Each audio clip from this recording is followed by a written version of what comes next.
Bonjour tout le monde, aujourd'hui nous allons parler d'Abby Lincoln. Abby Lincoln est une jazzwoman qui est aussi actrice.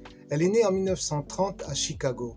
Elle a grandi dans une ferme, toujours dans le Michigan, dans une famille de 11 enfants. Elle a appris le piano et aussi à chanter, notamment à l'église et à son école. À l'âge de 20 ans, on la retrouve en Californie. Elle va chanter dans des petits groupes. Ensuite, elle va partir. Elle va vivre quelques années à Hawaï et quand elle reviendra, elle décidera de se lancer vraiment dans la musique. Elle va sortir des albums, plusieurs albums dans les années 50 et ils auront un certain succès, notamment une chanson qui s'appelle It's Magic. Cela dit, elle a vraiment lancé sa carrière à partir de 1959, juste avant le début du mouvement des droits civiques.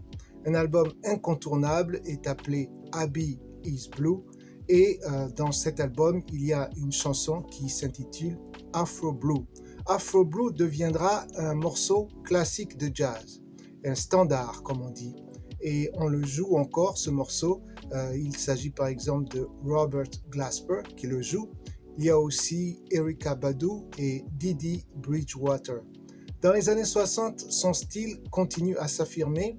Elle va devenir ensuite prendre part au mouvement des droits civiques de façon complète et intense. Elle va même chanter des chansons engagées comme Brother, Where Are You? Parmi mes chansons préférées, je dois noter Softly as in the Morning Sunrise. Il y a aussi Afro Blue. Et la troisième chanson que j'aime bien est The Music is the Magic. Elle a des chansons non jazzées aussi. Et ces chansons sont très belles. Par exemple, il y en a une qui s'appelle Throw It Away.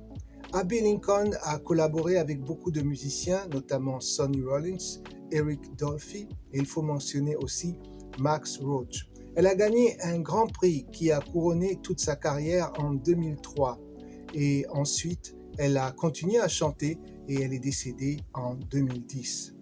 Abby Lincoln a été aussi actrice comme je l'ai mentionné plus tôt et donc elle a joué dans plusieurs films et aussi dans des séries télévisées comme Mission Impossible. On peut dire que pour sa carrière de jazz, mission accomplie.